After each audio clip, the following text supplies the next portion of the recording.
He descubierto que no hay forma más segura de saber si amas u odias a alguien que hacer un viaje con él. ¿Saben quién dijo esto?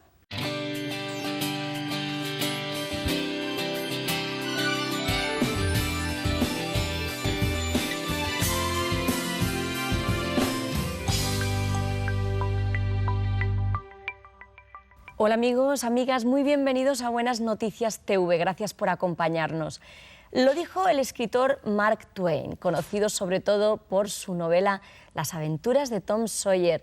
Hoy vamos a ir de viaje con Jesús. Vamos a recorrer con él el camino que va desde el desierto hasta el mar de Galilea y espero que todos descubramos que es un buen compañero de viaje. Lo vamos a hacer de la mano de nuestro invitado, el teólogo y doctor en filosofía, Javier Álvarez. Bienvenido, Javier. Muy bienvenido, Javier. Creo que hace tiempo que no teníamos la oportunidad de estar en el programa. Incluso fuimos a tu casa hace tiempo para grabar tu testimonio, ¿no? Sí. Con tu esposa y tus hijos. Muy bien, pues agradecemos este tiempo. En un programa anterior vimos cómo Jesús nace en Belén y antes de comenzar su ministerio público va a Egipto, a Nazaret, al río Jordán para su bautismo y al desierto. Y hoy vamos a hablar sobre la primera parte de su misión. En ese último programa sobre esta serie dejamos a Jesús en el desierto luchando y venciendo las tentaciones de Satanás. ¿Cuál es el siguiente destino que encontramos en el Evangelio de Jesús? Pues Jesús vuelve a Nazaret, a la aldea donde él se había criado, y allí pues le vemos en la sinagoga. Entra en la sinagoga y coge uno de los rollos, entonces no había libros, eran rollos, y abre uno de los libros de la ley y lee en el profeta Isaías. Y lee estas palabras: El Espíritu de Jehová el Señor está sobre mí, porque me ungió Jehová. Me ha enviado a predicar buenas nuevas a los abatidos, a vendar a los quebrantados de corazón, a publicar libertad a los cautivos y a los presos apertura de la cárcel, a proclamar el año de la buena voluntad de Jehová. Y leyó hasta ahí. El texto luego dice: y el día de la venganza de nuestro Dios. Pero Jesús justamente cortó en ese punto. Pues sí, es muy interesante cómo Jesús hace esa lectura y lo que eso significa, ¿no? ¿Por qué lee este pasaje en concreto? ¿Qué es lo que pretendía comunicar? Pues el libro de Isaías es un texto profético que está anunciando que en tiempos difíciles, al final de los tiempos, el Señor iba a enviar a un ungido, a su Mesías, que iba a liberar al pueblo y de todas sus cadenas, de todas sus esclavitudes. Y esto es precisamente este texto que lee Jesús tan potente, tan fuerte. Es la declaración de la libertad. Y él se está presentando como el Mesías, el ungido de Dios, ¿no? Efectivamente. Claro, esa presentación no le gustó a sus paisanos, ¿no? Que pues, dice que intentaron despeñarle. La reacción no es muy buena, ¿no? No es muy buena. ¿Y qué hace Jesús? Pues lo que hace Jesús es viaja, continúa ese viaje, esas rutas que estamos viendo, y se desplaza al noreste de Galilea y se va a la ciudad de Capernaum, que está a orillas del mar de Galilea. Y ahí será la base de operaciones de todo el ministerio que Jesús va a tener a partir de ese momento.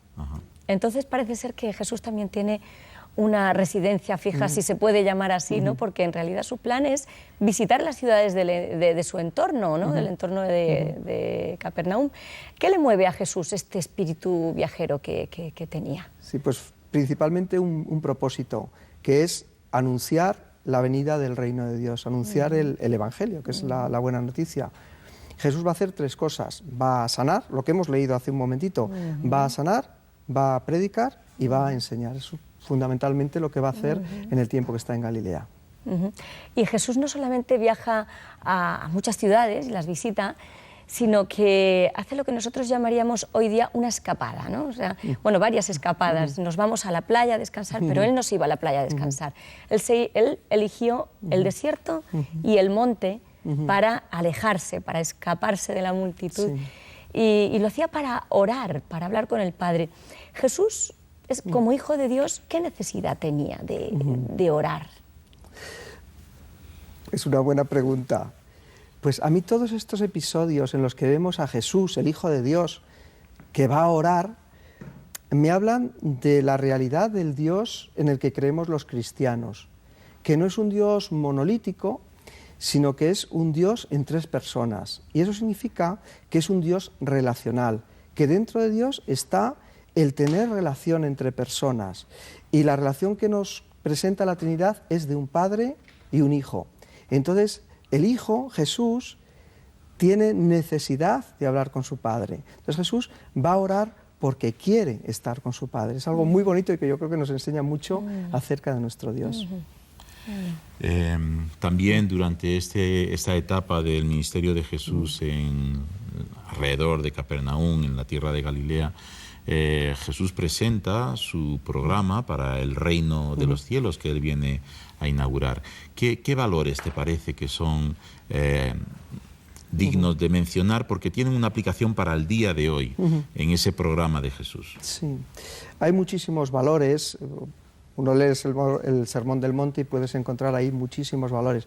Pero yo creo que si algo aglutina todos esos valores, lo que podríamos llamar los valores de la reconciliación. Jesús está predicando la reconciliación con Dios, la cercanía de Dios al hombre, y está invitando al hombre que vuelva a estar con Dios. La reconciliación también de los hombres, de unos con otros. Son valores que hablan de tender puentes, de acercarnos a Dios y a los hombres, y no de levantar muros. Son valores de amor. El valor del amor es el valor fundamental del reino. Y en todos estos viajes de Jesús sabemos que había 12 hombres que le acompañaban, los 12 apóstoles siempre. Pero ¿quién más le acompañaba? ¿Había más gente? Sí, pues esto también es muy interesante. En una sociedad como la de tiempo en el que vivía Jesús, que el Evangelio señala, el Evangelio de Lucas dice que iban mujeres con él también. Y el capítulo 8 de Lucas dice que, pues eso, que iba con los 12, pero que iban también con él algunas mujeres. María, que se llamaba Magdalena, Juana, Susana y otras. Y el Evangelio de Mateo dice también al final del Evangelio, estaban allí muchas mujeres mirando de lejos, las cuales habían seguido a Jesús desde Galilea. O sea que este Evangelio de Mateo señala que las mujeres habían estado ya con Jesús desde ese momento. Es muy importante. Las mujeres son muy importantes también en el seguimiento de Jesús. Participaron con él. Sí. Y la verdad es que mirando a Jesús desde esta dimensión de sus viajes, nos damos cuenta de que fue una persona pues que pasó muchísimo tiempo yendo de un lado para otro y que su ministerio, esa labor de sanar, de enseñar, de predicar, lo realizó en muy distintos lugares, ¿no? Pero también vemos que llega un momento en que como que se queja, ¿no?, de la incredulidad de algunas ciudades, ¿no? En concreto Corazín, Besaida, Capernaum, ¿no? Se queja y dice, oye, estas ciudades no están recibiendo, no están respondiendo adecuadamente. Parece como que Jesús tiene una visión de la responsabilidad colectiva de un grupo, ¿no? ¿Qué te parece?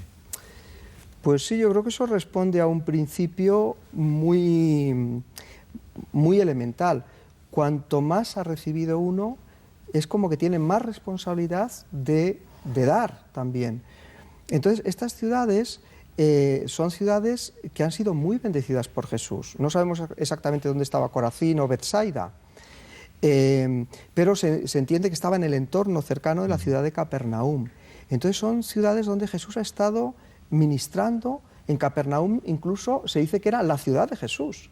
Entonces es una ciudad que ha tenido mucha bendición de Dios. Entonces, en relación a esa bendición, también se le va a exigir. A mí esto me hace mucho pensar en la cultura occidental, que hemos conocido los valores del Evangelio y que se nos va a pedir qué hemos hecho con esta herencia y con esto que se nos ha dado. Y es lo mismo que ocurre en estas ciudades. Sí, porque realmente se nos va a pedir, porque lo que es la sociedad occidental hoy en día prácticamente ha abandonado, podemos decir que es una cultura postcristiana, ¿no? Ya prácticamente los valores que están hoy en día moviendo nuestra sociedad tienen poco de sus raíces, ¿no? Y gracias a Dios todavía queda mucho, pero sí que es verdad que somos responsables, no somos responsables frente a esas decisiones, ¿no?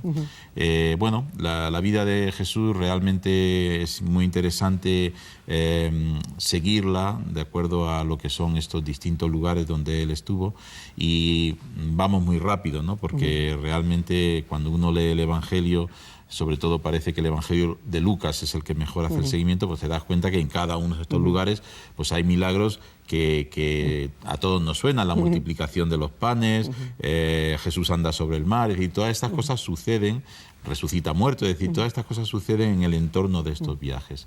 Pero bueno, hoy lo vamos a dejar ya aquí, le dejamos en Galilea y ya la semana que viene, pues en el próximo programa ya trataremos el siguiente viaje, que es cuando va camino hacia Jerusalén. Muchas gracias, Javier. A vosotros. Que Dios te bendiga. Gracias.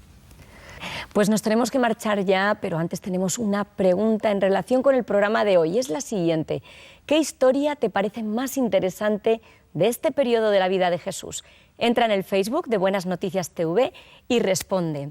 Queremos animarte a leer la Biblia, por eso las iglesias evangélicas regalan este Evangelio de San Juan. Si no lo tienes todavía, llámanos al teléfono 91 743 4400 y te lo haremos llegar totalmente gratis. El teléfono, repito, es el 91 743 4400. Y para los que formáis parte del Club de Amigos, en esta ocasión vamos a sortear este libro, Discerniendo los tiempos, un libro de la editorial Peregrino escrito por José Grau y Arthur Pink.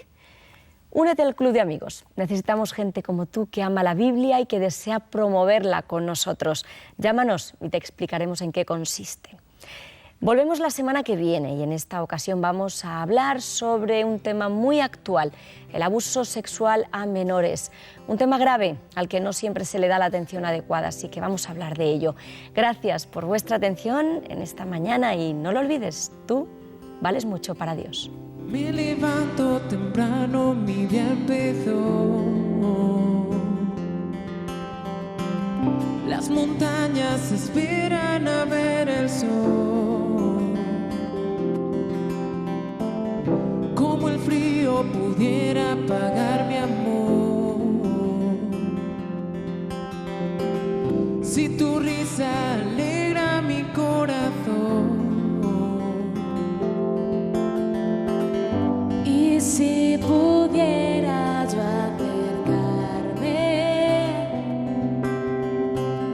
te enseñaría cómo soy.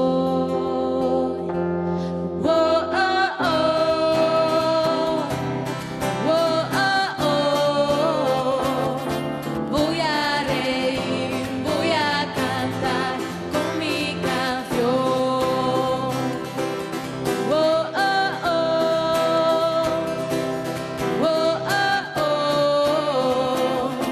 Voy a reír, voy a cantar con mi canción. Las personas que veo me dicen no, que la luna se esconde por el temor. Yo no entiendo por qué no